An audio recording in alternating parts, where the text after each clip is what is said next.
네, 주택 공급 공약에 대해서 검토를 하게 된 경기대학교의 김진유입니다. 짧게 한 10분 정도 말씀을 드리고 그 다음에 질문 있으면 그 질문에 대답을 하도록 하겠습니다.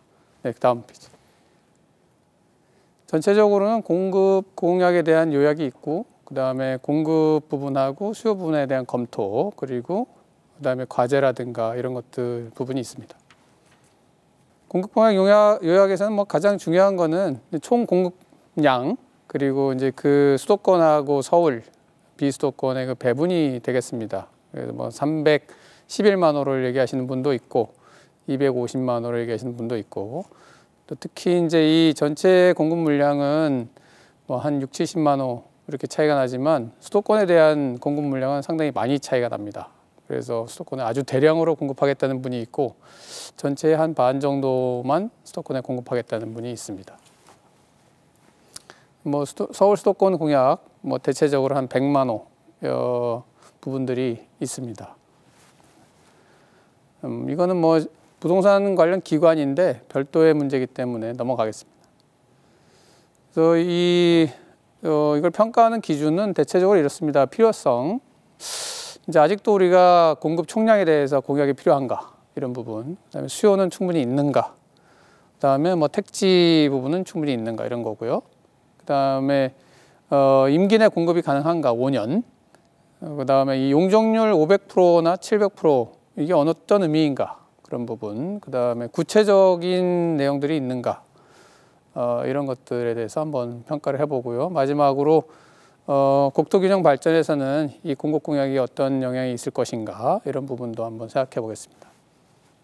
그다음에 여태까지의 이제 공급의 어떠한 패턴을 보면 인허가나 준공이나 비슷한데요. 대략 한 연간 한 57만 호 내외 이렇게 이제 공급을 해왔고, 수도권에는 한 29만 호, 30만 호 정도로 볼 수 있죠. 서울은 한 7만 5천에서 8만 호, 이 정도가 현실적인 수준이고요.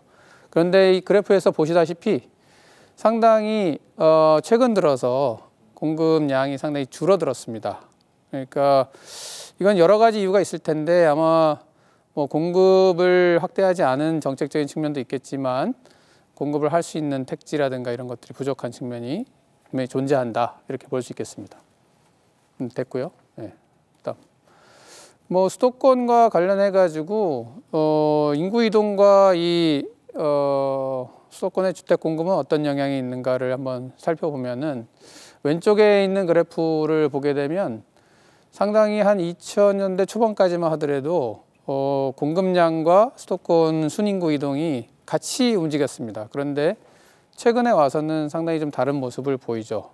네, 한 2015년, 16년까지는 혁신도시나 세종시 이런 거에 입주가 계속 이제 진행이 되면서 수도권으로의 유입이 상당히 줄었는데 그 이후에 다시 지금 올라오고 있고, 반면에 수도권에서 공급은 떨어지고 있는 상황이라서 지금 우리가 맡고 있는 이런 상황이 그런 부분도 상당히 작용하고 있다는 걸 볼 수가 있습니다. 이건 굉장히 특이한 그래프인데요. 통상적으로 주택 보급률은 여태까지 계속 우상승했습니다. 한 번도 떨어진 적이 없었는데 보시다시피 떨어졌습니다. 2020년에. 이게 왜 떨어졌을까? 이게 상당히 좀 의아한 부분이죠. 두 가지 가능성이 있죠. 공급이 축소돼서 떨어졌다, 또는 가구 수가 아주 폭증해서 떨어졌다. 이 두 가지 가능성이 있는데, 물론 두 개가 다 같이 작용했을 가능성이 있죠. 그다음. 근데 보시면 이 가구 수 추이를 한번 보시면 상당히 최근에 들어와서 가구 수 증가량이 급증한 것을 알 수가 있습니다. 오른쪽 표를 보시면은 전국 증가량이 대략 2016, 17일 때 한 30만 가구 내외였는데 2020년에 60만 가구가 증가했습니다. 가구 수 증가량이. 수도권도 대략 한 12, 15 이랬는데 30만 가구가 증가했죠. 그러니까 아까 보여드린 그 주택 보급률이 갑자기 꺾인 이유가 상당 부분은 가구 수 증가에 있지 않느냐, 이렇게 보여집니다.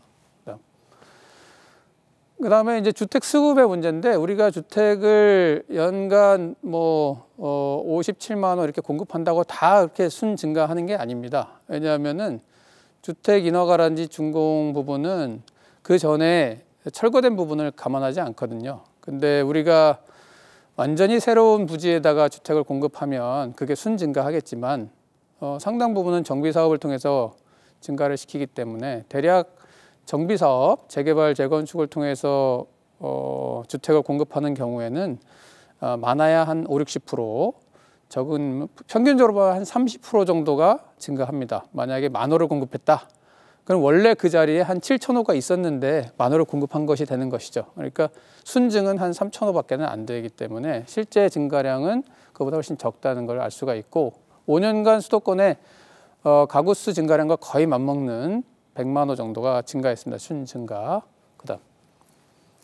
그리고 이제 주택 수급에 있어서 또 하나 따져봐야 될 거는 이 주택이 정말 디센트 하우징, 우리가 보통 얘기하는 적절한 하우징이냐인데 여기서 보시다시피 전국적으로 20% 정도가 30년 이상 된 주택입니다. 주택 수로는 충분할지 모르나 주택의 품질이라든가 면적이라든가 이런 걸로 봤을 때는 상당히 20% 정도는 부족하다 이렇게 봐야 되겠죠. 서울도 마찬가지로 한 20%, 그리고 특히 단독주택인 경우에는 50%가 넘기 때문에 왜 사람들이 아파트를 그렇게 좋아하는가, 또 왜 우리가 신축 아파트에 대해서 그렇게 수요가 많은가를 보면 이런 노후주택이 많기 때문에 그런 것이죠. 그 다음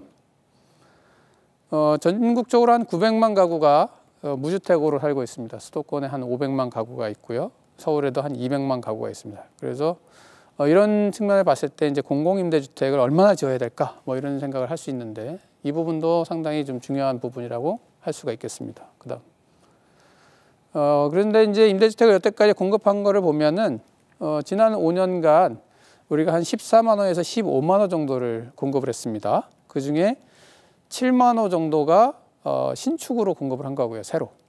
나머지 7만 호는 기존에 있던 주택을 매입하거나 전세를 해가지고 임대를 해준 거기 때문에 이거는 재고가 증가한 것이 아니죠. 그러니까 실제 우리가 뭐 임대주택을 몇만 호, 100만 호 공급하겠다 그랬을 때 그 속을 한번 들여다봐야 되는 거죠. 이 중에 50만 호가 정말 신축 주택이고 나머지 50만 호는 있는 주택을 공공임대로 공급하는 것인지 따져봐야 되는데 한 7만 호, 연 7만 호 정도가 실제 신축을 통해서 공급할 수 있는 임대주택 공급량이다 이렇게 볼 수가 있겠죠. 그다음 그리고 도심에 이제 공급하는 게 상당히 중요한데 이 그림을 보시면 강남구에는 일자리가 70만 개가 있는데요. 거기에 비해서 50만 명이 살고 있습니다. 근데 중구를 보시면 일자리는 40만 개인데 13만 명이 살고 있습니다.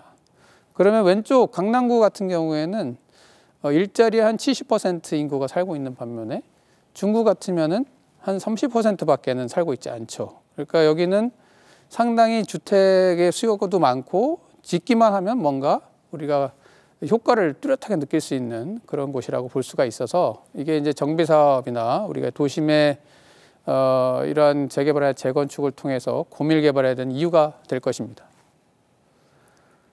그리고 용적률 500%가 도대체 어느 정도냐? 여러분이 잘 아시는 타워팰리스가 용적률 900%입니다. 근데 타워팰리스는 상업지역이죠. 그리고 그 도로라든지 이런 것들은 포함이 안 됩니다. 그 하나의 필지 안에 그대로 지었기 때문에. 그래서 그러한 900%짜리도 있긴 한데 지금 여기 준주거지게 지은 경희궁의 아침 3, 4단지는 대체적으로 한 600% 내외입니다. 그럼 이런 형태의 주택을 이제 짓게 되면 우리가 500%로 지을 수 있죠. 그런데 그 다음 그림 보실까요? 현재 요즘에 이제 새로 재건축하거나 새로 신축해서 들어가는 아파트 단지형 아파트를 보면요. 한 35층 되면 350% 정도 됩니다, 용적률이. 이거는 이제 단지형 아파트의 경우에는 인동 간격도 다 유지를 해야 되고 그 안에 커뮤니티 시설, 우리가 이제 무대 복리 시설이라고 하죠. 그런 게 다 들어가야 되기 때문에. 그렇다고 한다면 만약에 500%로 우리가 단지형 아파트를 짓는다. 그러면은 50층짜리가 되는 거죠. 그러니까 타워팰리스가 한 65층 정도 되거든요. 그러니까 우리가 500%를 이렇게 쉽게 생각하면 안 된다는 거죠. 굉장히 제한적으로 도심에 아까 경희궁의 아침처럼 특별한 필지에 한두 개씩 들어가는 것이지 이렇게 우리가 대량으로 공급하는데 500%를 사용하겠다. 이건 굉장히 비현실적인 가정입니다. 그다음 수요를 좀 한번 추정을 해보면 제가 뭐 수요 추정이 제 전공이라서 이제 해보면 대체적으로 한 수도권에 연간 12만 호 정도 수요가 있습니다. 그러면 이거를 5년치를 하면은 60만 원 정도가 되죠. 그러니까 뭐 조금 더 우리가 가속화된다, 예를 들어서 가구 분화가 더 빨리 일어난다 해도 수도권에 뭐 한 70만 원, 80만 원 정도 수준일 거라고 보여집니다. 점점 더 이제 감소하고 있죠. 그다음에 1, 2인 가구 중심으로 보면 1, 2인 가구 중심으로 수요가 계속 늘어나는데 1인 가구는 굉장히 줄어듭니다. 거기에 비해서 2인 가구가 상당히 유지가 되는 그런 형태입니다. 그러니까 너무 소형으로 공급하면 안 된다, 그런 얘기가 나오는 거죠. 그다음 가구원 수별 면적을 보면 한국이 32제곱미터입니다. 1인당. 근데 일본은 42고 영국은 한 41 정도 됩니다. 우리가 정말로 그 선진국의 수준을 따라가고자 한다면 적어도 한 35에서 한 36 이상 우리가 이제 지향해서 가야죠. 1인당입니다. 1인당. 그러면 2인 가구만 하더라도 60이고요. 3인 가구 하면 다 80호가 넘습니다. 그러니까 이 면적도 상당히 중요하다라고 보여지죠. 그 다음에 이 가구당 주거 면적 이제 보여드린 건데 여기서 여기는 5080을 기억하시면 되겠습니다. 5080. 임차 가구는 50, 자가 가구는 한 80. 이 정도가 평균이 된다고 볼 수가 있습니다. 그다음에 연령별 이제 주거 면적인데 가장 적은 면적을 쓰는 20대 1인 가구도 평균적으로 27제곱미터를 쓰고 있습니다. 근데 우리나라의 현실은 최저 주거 기준이 1인 가구가 14제곱미터예요. 이걸 이제 16제곱미터로 늘린다고 그것 가지고도 뭐 토론이 많은데 현실적으로는 저렇게 쓰고 있다는 거죠. 그러니까 특히 지방이나 뭐 수도권에 가면은 뭐 20제곱미터짜리 뭐 공공임대 공급하면 잘 안 들어가려고 그래요. 젊은 친구들이. 거기서 살기가 너무 불편하기 때문에. 그래서 이런 현실을 반영을 해야 된다. 그래서 공급량도 중요하지만 사실 품질이나 면적이 중요하다라고 볼 수 있습니다. 자, 그러면 얼마나 필요한가에 대해서 한번 생각해 보면 사실 이제 우리가 충분히 주택을 갖고 있다면 총 공급량 목표 이런 거는 없어도 될 것 같은데 아직은 그렇지 않은 것 같습니다. 우리가 418개인데 천인당 주택수가 OECD 평균이 462개입니다. 우리가 만약에 250만 호로 5년 안에 공급하면요. 우리 나라의 천인당 주택수가 466개가 됩니다. 311만 호를 공급하면요. 478개가 됩니다. 5년 안에 인구는 그대로 있다고 생각하고 그래서 어떻게 보면 250만 호 공급하면 OECD 평균 정도 수준으로 간다 이렇게 보여지는 거죠. 그래서 공급량의 목표는 필요하긴 필요하다 이렇게 보여집니다. 그런데 중요한 거는 임기 내 공급 가능성, 현실성인데 대체적으로 한 연 55만 호 과거에 275만 호, 5년이면 한 275만 호죠. 그러니까 양쪽에서 주장하는 그 가운데쯤에 있는데 실제로 우리가 이제 아까 보여드렸다시피 이제 영 공급량이 줄어들고 있고 택지가 고갈되어 가고 있고 뭐 이런 측면을 생각하면 사실 200만 호 정도가 이게 적절한 수준이라고 보여집니다. 보통 선진국 같은 경우에 그 주택 시장에서 공급이 충분히 있는 재고가 충분히 있는 선진국 뭐 영국이라든가 이런 나라들을 보면은 재고의 1%에서 한 2% 수준입니다. 매년 공급하는 양이. 그럼 우리가 재고 2,100만 호거든요. 그러면 1%면 21만 호고 2%면 42만 호잖아요. 그러면 앞으로는 그 정도 수준을 넘기가 어려울 것이다라고 봐야 되겠죠. 그래서 기존 공급 계획 한 206만 호, 이런 206만 호가 사실 현실적인데 신도시도 LH 사태 이후로 상당히 차질을 빚고 있기 때문에 추가로 여기다가 50만 호 내지 100만 호를 공급한다?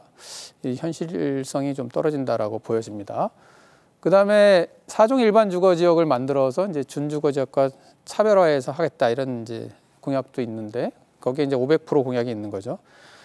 이 500% 아까 보여드렸다시피 우리가 생각하는 일반적인 아파트 단지가 아니라는 거죠. 이 500%는 아주 특수한 한두 개 필지에 가능한 것이고 그런 것이 정말로 전체 주택 시장에 큰 영향을 미칠 수 있을 것이냐? 그는 굉장히 좀 비현실적이다라고 보여지죠. 잘못하면은 이제 이게 원래는 이런 500%나 700%는 지자체에서 뭐 서울시라든가 이렇게 아주 주택 수요가 굉장히 많은 곳에서 지자체에서 적절한 위치에다 적용을 해야 되는데 이게 대통령이 4종 일반 주거지역에서 500% 그러면 이게 전국적으로 다 적용이 되거든요. 잘못하면 산꼭대기에 500%짜리 어마어마한 아파트 단지가 들어갈 수도 있는 거죠.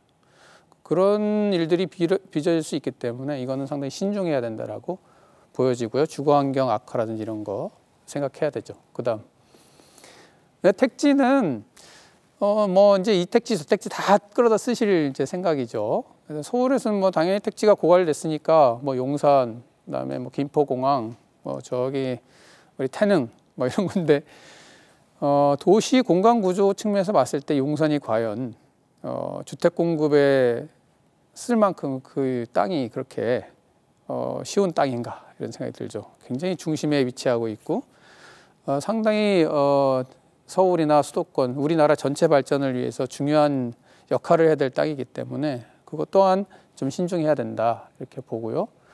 그리고 정비사업 아까 말씀드린 한 30% 내기 때문에 너무 기대하면 안 된다. 그럼 만약 250%를 공급하는데 250만 원을 공급하는데 그중에 정비사업으로 100만 원을 공급하겠다. 그러면 우리가 딱 들었을 때는 30만 원 정도가 증가하는구나. 이렇게 이해를 해야 되는 거죠. 100만 원가 순정한다고 생각하면 오해가 있는 거죠. 그리고 임대주택은 한 35만 원 정도, 아까 7만 원 보였는데 뭐 거기서 조금 더 힘을 낸다면 한 50만 원 정도가 순증하는 효과가 있겠죠. 나머지 50만 원은 기존에 있는 주택에서 매입하거나 뭐 전세 이런 식으로 될 것이기 때문에 그것도 착시 효과가 있다 이렇게 보여지고, 그다음에 이 국토균형 발전 측면에서인데요. 그동안 우리가 이제 공급이 부족하다. 그래서 공급을 확대하면 뭔가 해결될 거다라고 이제 계속 주장해 왔는데 사실 전 국토적으로 보면 수도권에 계속 공급을 해서 이게 지속 가능한 해결책이 될 수가 없다는 거죠. 왜냐하면 수도권에 공급을 계속하면 신도시를 짓고 이러면 많은 투자가 일어납니다. 수도권에. 그럼 그 투자 때문에 여러 가지 일자리가 발생하죠. 그러니까 지방에 일자리 없는 분들이 수도권으로 와요. 신도시를 지으면서 한 5년 이렇게 걸리기 때문에. 그러면 그분들이 5년간 여기서 일자리를 가지고 생활하다 보면 여기 정착을 하게 됩니다. 신도시를 짓게 되면 거기에 새로운 이 상가도 들어가고, 그럼 뭐 지방에서 미용실 하는데 일자리 없어요. 수도권 새로운 데 가서 한번 시작해 봐야겠다. 그러면서 인구가 더 늘어나요. 그럼 또 일정 시간이 지나면 다시 또 주택 수요가 늘어나죠. 그러면 이제 모자란다. 그러니까 다시 또 수도권에다가 신도시 지어요. 이게 반복되는 상황이거든요. 그러니까 국토균형 발전 차원에서 세종시나 혁신도시 이런 것이 일견 기여를 했는데 그 이유는 거기에 투자가 일어났기 때문이죠. 그럼 앞으로 계속 그렇게 세종시 혁신도시 지을 거냐? 그런 방법으로는 안 될 것 같아요. 일자리와 잠자리, 놀자리, 문화 이런 것들이 다 그래도 수도권 가지 않아도 어느 정도 내가 여기서 향유할 수 있다. BTS 공연도 내가 울산에서 볼 수 있고 광주에서 볼 수 있다. 이 정도는 돼야 이 사람들이 안 올라오죠. 그러니까 이런 이제 수도권 중심의 주택 공급이라든가 이런 것들은 악순환을 만들 수 있기 때문에 굉장히 신중해야 되고 수도권에 투자하는 것만큼 지방에도 투자를 해줘야 된다. 이렇게 생각할 수 있겠습니다. 네. 그래서 뭐 전반적으로는 수요 대응형에서 수요 유도형. 그래서 제가 이제 주로 쓰는 말이 공간 민주주의인데 어느 도시에 살든 어느 공간에 살든 공공의 어떤 서비스는 고르게 받을 수 있어야 되겠다. 학교, 그다음에 뭐 도로, 공원 이런 것들은 내가 지방 도시에 살든 서울에 살든 내가 또 부자 동네에 살든 가난한 동네에 살든 다 골고루 누릴 수 있어야 된다. 그게 공간 민주주의거든요. 그런 차원에서 본다면 수요 유도형으로 가야 되겠다는 거고, 밀도 상향에서 주거의 질을 우선시하고 밀도 상향을 생각해 봐야 된다. 그다음에 신도시와 간선교통망 신설이 반대 방향으로 되어 있겠는데요. 신도시를 딱 발표하고 이제 그러니까 우리 GTX 뚫어줄게 뭐 이런데 이건 완전히 거꾸로 된 겁니다. 원래는 간선교통망이라든지 인프라 계획이 먼저 돼서 도시계획, 국토계획이 이루어지고 거기에 맞춰서 간선교통시설이 개통하는 거에 맞춰서 그 적절한 위치에 신도시가 들어가고 주택이 들어가야 되는데 반대가 되고 있거든요. 이거 빨리 고쳐야 된다. 그래서 기존 교통망을 활용하는 이런 공급이 중요하다라고 보고, 뭐 패러다임 전환이 되고 있죠. 포스트 코로나 이후 우리가 이제 재택근무란 이런 게 늘어나고 온라인 수업을 많이 하면서 집에서 많이 지내잖아요. 그러다 보니까 주택 면적이 더 넓어져야 돼요, 예전보다. 그래서 우리가 국민주택 규모 8호제곱미터 이 빨리 없애야 됩니다. 이거 우리나라에서 8사가 무지 중요한데 8사라고 하는 건 청약 가점 만점인데다가 우리나라에서 가장 많은 주택의 면적이 8사입니다. 8사. 8호를 넘는 순간 혜택이 사라지기 때문에. 그래서 너무 많은 분들이 발코니 확장 막 해가지고 공식적으로는 8사인데 그냥 상당히 넓은 면적에 살고 있거든요.